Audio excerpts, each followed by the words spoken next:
శ్రీ గురుభ్యో నమః. వారం వర్జం. జూన్ 4, 2026 గురువారం.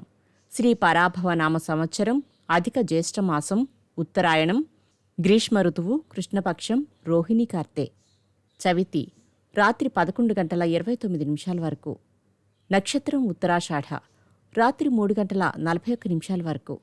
వర్జం ఉదయం 9:53 నుండి ఉదయం 11:40 వరకు. దుర్ముహూర్తం ఉదయం 9:54 నుండి ఉదయం 10:46 వరకు. మరలా మధ్యాహ్నం 3:08 నుండి 4 గంటల వరకు. రాహుకాలం మధ్యాహ్నం 1:30 నుండి 3 గంటల వరకు. ద్వాదశ రాశుల వారు ఈరోజు చేసుకోవాల్సిన పూజలు. పసుపు ఒత్తులతో దీపారాధన చేయండి. ద్వాదశ రాశులు. మేషరాశి. సంతానము మీ అభిప్రాయములతో ఏకీభవించకపోవచ్చు. రహస్య పెట్టుబడి పెట్టిన వ్యవహారాలు చిక్కుల్లో పడతాయి. వృషభ రాశి.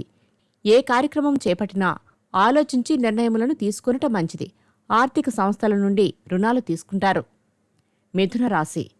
గృహ నిర్మాణాలు, వాహనాలు కొనుగోలు యత్నాలు చేస్తారు. ఆర్థిక లాభం మెరుగుపడుతుంది. ఆస్తి వివాదాలు.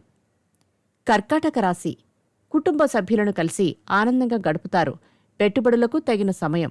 వస్త్రలాభం కలదు. సింహరాశి. కోర్టు వివాదాలు పరిష్కారమవుతాయి. పరిశ్రమలు, సంస్థల ఏర్పాటులో ఆటంకాలు తొలగుతాయి. కన్యారాశి. ఆస్తి విషయంలో నూతన ఒప్పందాలు కుదురుతాయి. సెల్ఫ్ డ్రైవింగ్ పట్ల మెలకు అవసరం. ఆరోగ్యం జాగ్రత్త. తులారాశి. ముఖ్యమైన కార్యక్రమాలు నెమ్మదిగా పూర్తి కాగలవు. ఆరోగ్య సమస్యలు ఎదురైనా అధిగమిస్తారు.